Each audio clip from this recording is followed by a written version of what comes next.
twin suns of planet Zalora hovered low in the violet sky as the Galactic Academy's expedition team gathered near the entrance of the cave system known as the Whispering Labyrinth.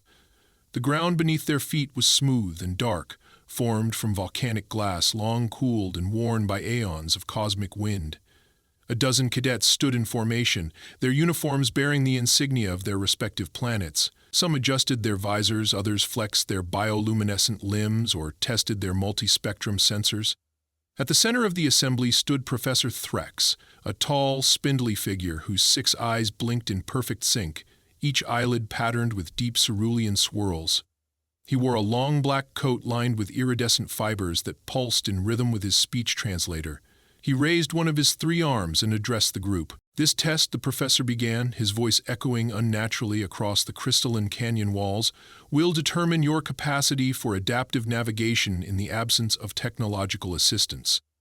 Within the labyrinth, you will face absolute darkness, disorienting echoes, and pathways designed to deceive even the most evolved instincts.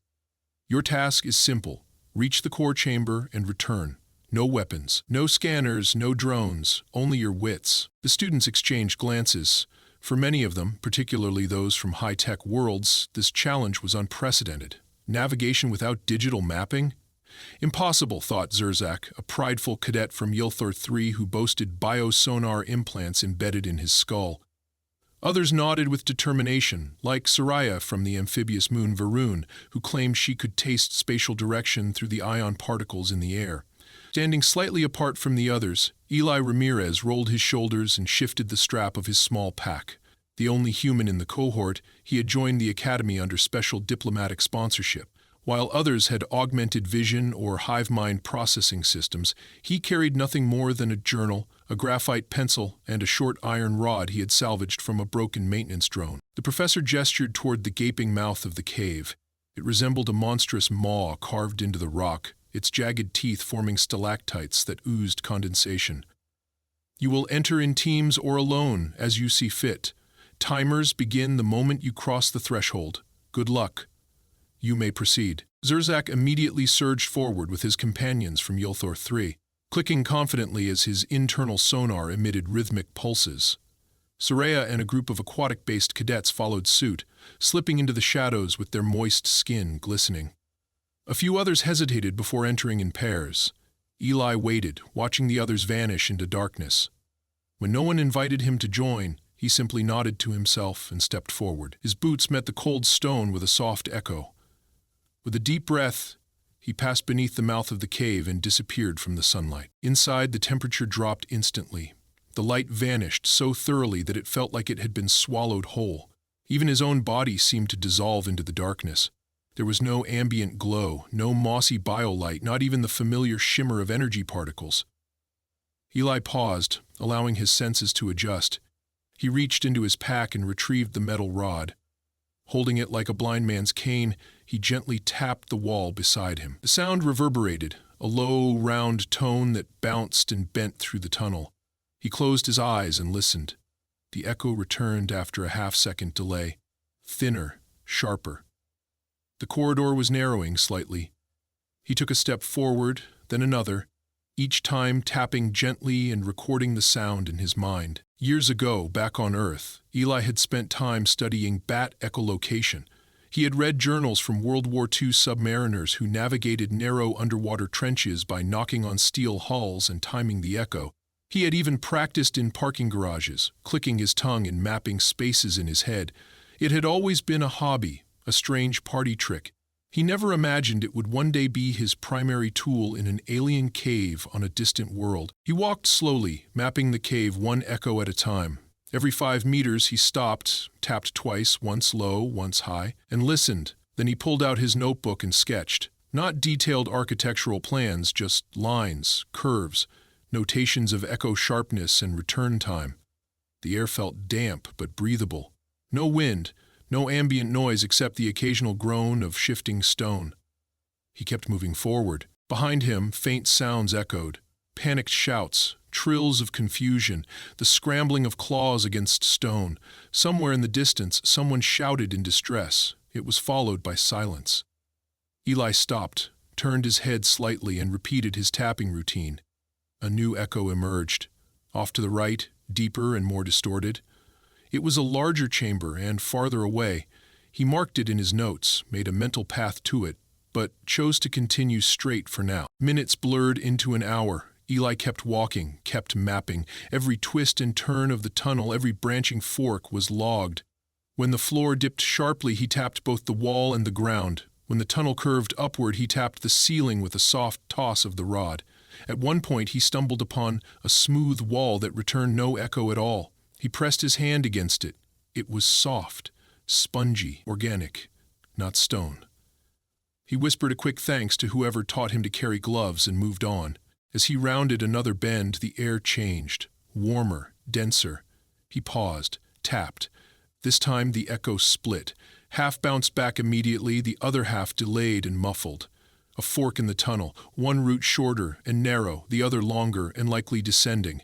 He made a small notation and took the longer path. The floor felt moist now. Drops of water landed on his shoulders. The presence of water meant he was likely closer to the subterranean reservoir mentioned in the Academy's geology briefing. The core chamber had been carved adjacent to it, using its thermal pockets for stable atmosphere. He smiled faintly and continued. By the time he reached the first landmark, a narrow corridor with twin ridges on the ceiling, he had mapped over 2 kilometers. He had not seen another living soul. His map, crude as it was, had begun to resemble a spiderweb of tunnels, branching and folding onto one another. He felt no fear. On the contrary, he was at peace in the silence, immersed in a methodical rhythm of tapping, listening, and drawing. His heartbeat was calm, his hands steady. And while the others stumbled in the dark, lost or overwhelmed, Eli Ramirez continued walking. One step, one echo, one line at a time. A sharp metallic clatter rang out from deeper within the cavern system. Eli paused, rod still in hand, and turned slightly toward the sound. It had come from somewhere far ahead, its tone shrill and uneven, suggesting a fall. He adjusted his grip and pressed himself close to the stone wall, his breath calm but focused. The air was getting thicker, and with it came new sounds. Hushed murmurs, rapid footfalls, claws dragging across rock. The cave was no longer silent. The others were here. He continued forward, not altering his pace, but listening more intently. The muffled voice of a cadet echoed off the tunnel wall, a panicked call in a dialect Eli didn't understand. The voice cracked, and then a second one, sharper and more commanding, barked in order. Eli recognized the tone of Zurzak.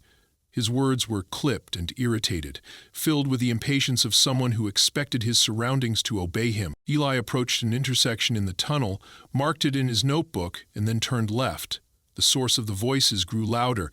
Around the next bend, the narrow passage opened into a wider chamber where 3 figures stood beneath the faint blue glow of bioluminescent algae growing in hairline cracks above.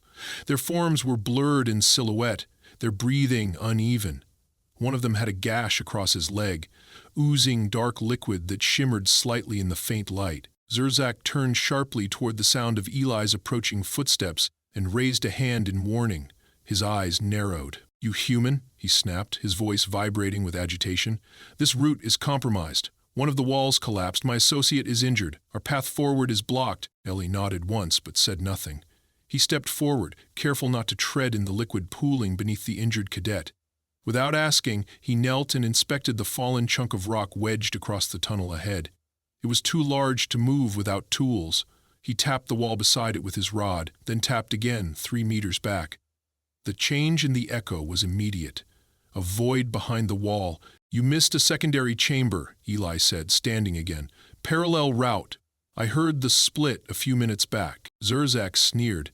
"You heard it with what, your ears?" Eli didn't respond. He had already turned back the way he'd come, motioning silently for them to follow. The cadet with the wounded leg limped behind the others, supported by his partner. Eli adjusted his pace to match theirs. He tapped gently as they walked, recording changes in sound, listening to the nuances of each echo like a composer tuning an orchestra. The tunnel was veering downward again. Moisture increased. Far ahead, something groaned, an ancient shift of stone under pressure. They passed another branch, this one narrow and sharp-angled. Eli tapped the wall, closed his eyes and nodded. He took the lead, guiding the group through the tighter passage. The air grew colder. The walls closed in. After 20 meters, the space expanded again, and they emerged into a sloped corridor that curved to the right. The echoes here were rounder, slower, an indicator of larger spaces to come. Eli marked the spot on his map and paused to give the others a moment to rest. The injured cadet sat down hard, wincing. His partner murmured something under his breath, too low for Eli to catch. Zurzak stood off to the side, arms crossed, watching Eli with a mix of suspicion and reluctant interest. The arrogance had not faded, but it had shifted, now mixed with unease. "This path," Zurzak said after a moment. "How do you know it leads anywhere?" "I don't," Eli replied. "But the sound travels farther here. That means more open space, more connections." Zurzak scoffed, but he didn't argue. Eli checked his notebook again and traced a finger along the sketched tunnels, aligning it with the next branch point. Then he stepped forward and resumed walking, his rod tapping softly against the floor. Another 5 minutes passed before they heard more voices, this time shrill and fast with a strange clicking cadence. Around the next turn, a group of cadets stood frozen, whispering to one another in a panicked tone. One of them, Soraya, turned sharply as Eli approached. Her skin was glistening with condensation, and her expression was tight with tension. "We've been circling," she said. "Everything looks the same. The walls echo back different sounds depending on the humidity. It's impossible to map. We thought we were close to the core, but we ended up here again." Eli looked past her to the wall behind. The moss growth was familiar. He had passed it almost an hour ago. She was right. They were lost in a loop. "The left fork ahead leads to a vertical descent," he said, voice steady. "It takes you deeper, toward the central reservoir. I passed the thermal vent 10 minutes ago." Soraya stared at him, her throat twitching. "You remember all that?" "I mapped it." Zurzak stepped forward, arms gesturing. "With what? Rocks and cave scribbles?" "With echoes." The group fell silent. Eli's tone hadn't changed. Still calm, still indifferent to their disbelief, but something in his quiet confidence made them pause. Soraya approached and glanced at the notebook. She didn't understand the notations, but she saw the detail, the lines, the curves, the consistent pattern of direction. Her expression changed. Doubt remained, but it was no longer mocking. It had become curiosity. Another tremor shivered through the rock, low and distant. A few stones tumbled from the ceiling and scattered across the floor. The cadets looked up. Zurzak muttered something in his language, and Soraya took a half step back toward her group. "We need to keep moving," Eli said. "The deeper chambers are more stable." Without waiting for permission, he turned and continued. This time, more footsteps followed behind him. As the path descended, the temperature shifted again. The air grew heavier with mineral scent, and the occasional drip of water echoed through the halls like a ticking clock. Eli's notes grew more detailed, more confident. His movements became smoother, his pauses more precise. He had tuned himself to the cave's rhythm, and with each step, the structure unfolded in his mind. Behind him, cadets moved in silence now. Their arrogance had given way to dependence. Some whispered to one another, others stared into the darkness as if trying to hear what he heard. When Eli stopped at a junction, they stopped. When he advanced, they advanced. Not one of them understood how he did it, but he did. And in the darkness of the whispering labyrinth, with all their advanced senses and alien evolution rendered useless, it was the human who led them forward. The descent grew more perilous as the group moved deeper into the labyrinth. The air thickened with moisture, and the walls began to sweat. Slippery minerals oozed from cracks, creating a slick sheen across the uneven stone floor. Eli adjusted his pace, slowing just enough to give the others time to balance themselves. Behind him, the shuffling footsteps of those who now followed spoke louder than words. No one questioned him anymore. No one mocked his tools or his methods. Even Zurzak had grown silent, his eyes focused ahead, his long fingers brushing the walls for reassurance, as though contact with the stone might somehow return to him the confidence he had lost. A sudden vibration rattled through the tunnel, short and sharp, like the warning growl of a creature not yet seen. Dust shook loose from the ceiling. Eli lifted a hand, palm up, and stopped mid-step. The others froze instinctively. He turned his head to the side, pressed 2 fingers to the wall, and tapped it softly with the rod. The echo returned, fractured and inconsistent. Something had shifted ahead. He tapped again, higher this time, and narrowed his eyes. The echo's timing was shorter, flatter. The tunnel had collapsed partially, narrowing the passage and creating a concave surface just beyond the next bend. It could funnel sound, but also wind or debris. He turned and addressed the group in a low voice. "Tunnel ahead is unstable. Stick to the right wall. Step lightly." Soraya nodded without hesitation. She had been walking directly behind him since the last junction. Zurzak followed next, still nursing a bruised pride but no longer arguing. The others moved slowly, pressing to the wall as instructed. The injured cadet from earlier had been taken under the care of one of the Varun students, who supported him with her fluid limbs, adapted for aquatic terrain. Even she now deferred to Eli's judgment, watching his posture as though it held the answers the cave refused to give. As the group rounded the bend, a deafening crack tore through the tunnel. A section of the left wall collapsed inward, sending a cascade of jagged stones into the center of the path. Cries of alarm echoed off the walls, but no one was struck. The group had stayed right, exactly as Eli had warned. Dust choked the air, and for a moment visibility dropped to 0. Eli pulled a cloth from his pocket and tied it around his mouth. The others followed suit with scraps of fabric or clothing. In the darkness and confusion, he could hear Soraya whispering something to calm the younger cadets. Zurzak muttered under his breath in his native tongue, perhaps a curse or a prayer. When the dust settled, the path forward had narrowed even more. Eli approached the new debris, tapped along the edges, then stepped onto a stable portion of the stone. He moved quickly, testing footholds with deliberate taps before motioning the others across. One by one they followed, until the entire group had crossed safely. Beyond the collapse, the temperature dropped sharply. A faint draft whispered through the corridor, a sure sign of a larger chamber ahead. Eli tapped twice and listened. The echo danced, quick, light, unfocused. In open space. The reservoir chamber was close. He quickened his pace, mindful of the group's condition. When the tunnel widened again, the shift was immediate. The floor leveled, the walls stretched out. The echo fell into a long, round rhythm. He tapped once more and heard it. Deep, smooth, like sound sliding across still water. He stepped through the final arch and into the chamber. The core reservoir was a marvel of natural architecture. The ceiling arched like the inside of a cathedral, draped in crystalline vines that refracted the faintest glimmer of biolight into soft pulses of blue and green. A pool of water spanned the center of the chamber, still and black, its surface unbroken. Columns of stone reached down from the ceiling like petrified roots, and the entire space hummed with low thermal energy. Warmth radiated from beneath the floor, drying the moisture from their skin and clothing. Billy walked to the edge of the water and knelt. He tapped the rod once against the stone and listened. The echo was perfect, a full, smooth circle. He nodded to himself and made a final notation in his book. The others filtered in behind him, one by one, each silent, awestruck. For some, it was the first time they had seen the reservoir described in the Academy's archives. A few of the cadets approached the water cautiously, dipping their fingers into the warmth. Soraya sat near a glowing rock formation, her eyes closed, catching her breath.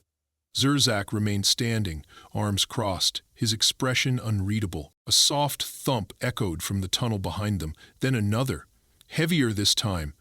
Footsteps. Eli rose and turned, narrowing his eyes. Out of the darkness stumbled two more cadets, dust-covered, eyes wide with exhaustion. One of them collapsed at the threshold, breathing heavily. The other rushed forward, hands waving. Lost. We got lost. The others, still out there, can't see. Everything moves. Eli stepped forward, caught the cadet by the shoulders, and steadied him. He recognized the markings on the uniform, part of the third wave that had entered after him. The cadet's eyes darted from face to face until they landed on Eli. You're the one. The others said to find you. Said you had the map. Eli's grip tightened just slightly. He turned toward the others. How many are still inside? 3, maybe 4. We split. We had to. The tunnels shifted, something collapsed. Saria stood immediately. We can go with you. Zurzak's head turned. We've only just arrived. We don't know if this chamber is stable. Eli ignored both. He walked to the far side of the reservoir, where a narrow tunnel veered off. He tapped it, listened and nodded. He reached into his pack and pulled out another graphite pencil, snapping it in half and handing one piece to Soraya. "Mark the path behind us every 20 meters. We'll move fast." She took it without hesitation. Zirzak stepped forward. "You're assuming they went that way?" "No," Eli said, already walking. "I know they did. The echo is broken there. It was smooth before." Without another word, he stepped into the darkness again. Soraya followed, then the injured cadet's caretaker. A few others exchanged glances and joined. The rest stayed in the chamber, tending to the wounded and resting in the warmth. The rescue mission had begun, and once again in the ever-changing labyrinth, it was the human who led. The deeper tunnel welcomed them with silence, not the absence of sound, but the heavy, suffocating type that made every breath echo louder than footsteps. Eli moved with purpose, the metal rod in his hand striking the stone in crisp, even intervals. Soraya followed close behind, her movements fluid and precise, each motion adapted to the slick terrain. Behind her, the cadet from the water-based system who had been tending to the wounded kept pace, her lean arms braced for sudden movement. None of them spoke. There was no need. The rhythm of Eli's tapping had become its own language, each pause and angle understood through repetition and urgency. The air shifted subtly after the first 100 meters, warming again, but tinged now with a strange metallic scent. Eli tapped the wall at shoulder height and heard an irregular bounce. A narrow cavity had formed behind the stone, likely from recent collapse. He reached out, brushed the surface with his fingers, and noticed a faint vibration. The walls were not entirely stable here. He drew a new line in his notebook and added a star beside it. If a second collapse happened in this section, escape might be impossible. He pressed forward anyway. A faint sound, muffled but distinct, reached him from ahead. It came not from the tunnel before him, but from the left, beyond a thin veil of rock. Someone was moving, not running, but dragging something, accompanied by intermittent gasps. Eli pressed his ear against the stone and listened. It was a voice, guttural and distorted by pain, but unmistakably alive. He turned to Soraya and pointed toward the wall. "There's a chamber behind this section. We need to go around. The voice is coming from the side." She nodded, her eyes narrowing with focus. Juno leaned closer. "There's a split a few steps back," she whispered. "I saw it when we passed." Eli tapped the floor quickly to confirm distance, then spun on his heel and retraced his steps. They moved as one now, the trio synchronized by repetition and necessity. When they reached the fork, he took the left branch without hesitation. The tunnel narrowed but sloped downward, and the echo returned with a soft, circular tone. Wider space ahead. As they pressed forward, a new vibration hummed beneath their feet. It wasn't seismic, not like the tremors earlier. It was rhythmic, repetitive, like breath. They entered the chamber within minutes. The ceiling was low, and the walls glistened with moisture. In the center, propped awkwardly against a fallen column of stone, was a cadet. Young, with deep green markings across his forehead and two sets of pupils dilated in opposite directions. His breathing was labored, and his right arm hung limp across his chest. When he saw Eli, his head jerked up in disbelief. "You came," he gasped. "I thought no one would come back." Eli knelt beside him and examined the injury. The arm was dislocated, not broken, a clean joint slip. Painful, but fixable. He pulled a strip of cloth from his pack and twisted it into a loop.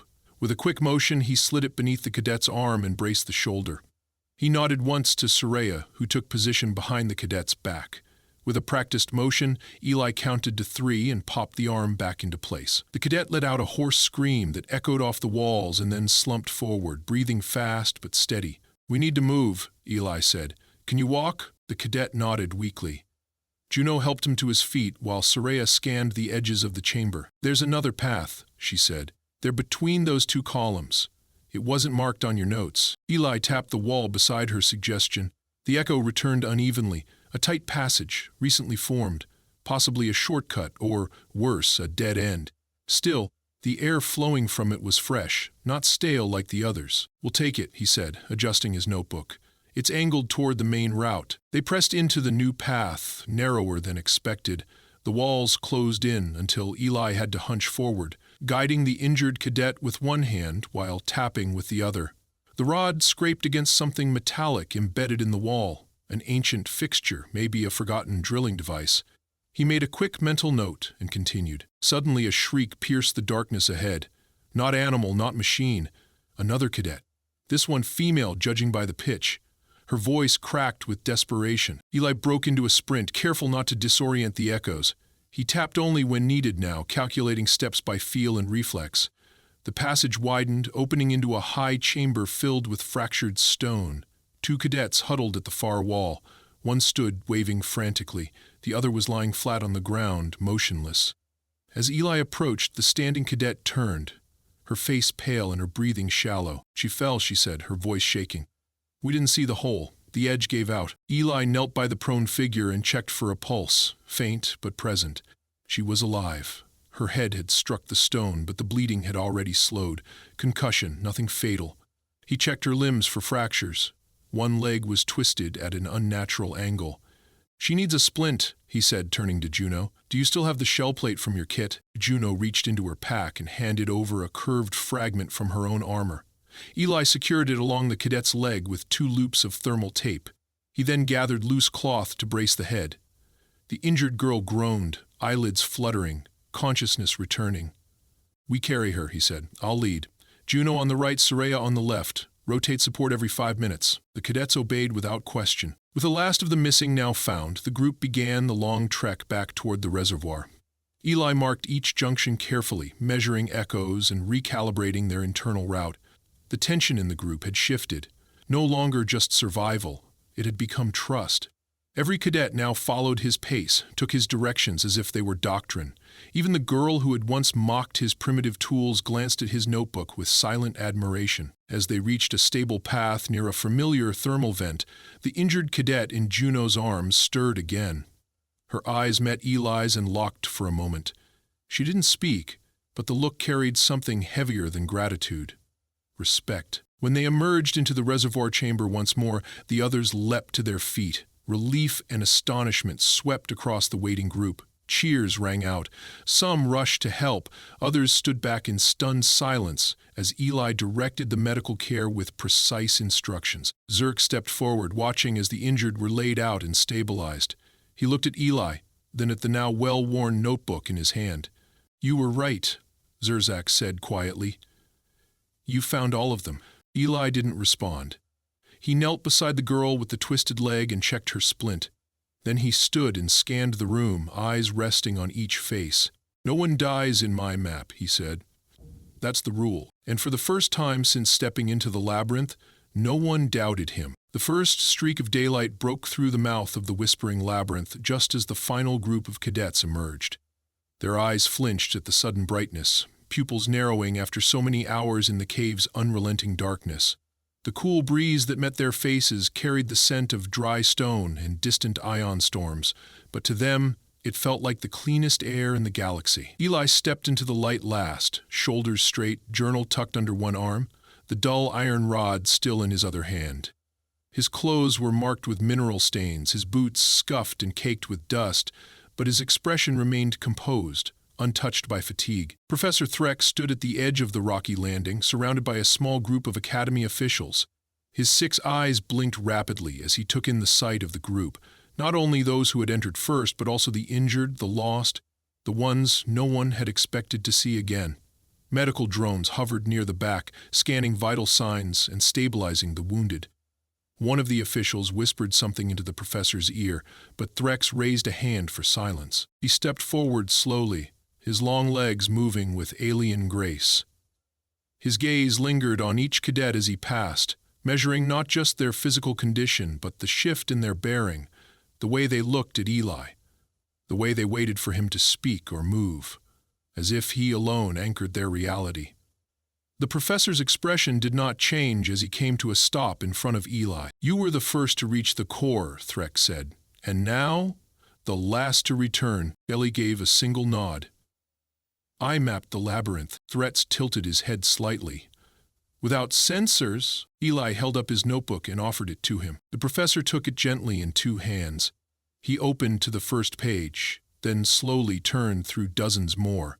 Lines and curves, annotations and markers filled the pages. Junctions, echo delays, shifts in temperature and pressure, the angle of each chamber based on resonance. The professor's uppermost left eye twitched faintly. It was the first visible sign of surprise. Another official stepped forward with a handheld scanner.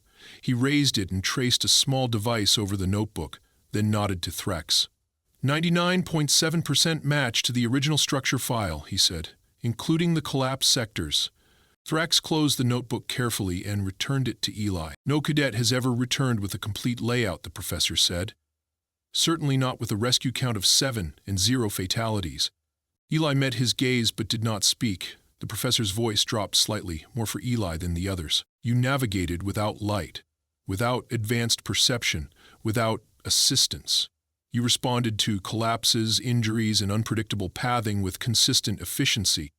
I assigned this task to test instincts, but you used reasoning, logic, pattern recognition. Eli glanced at the others.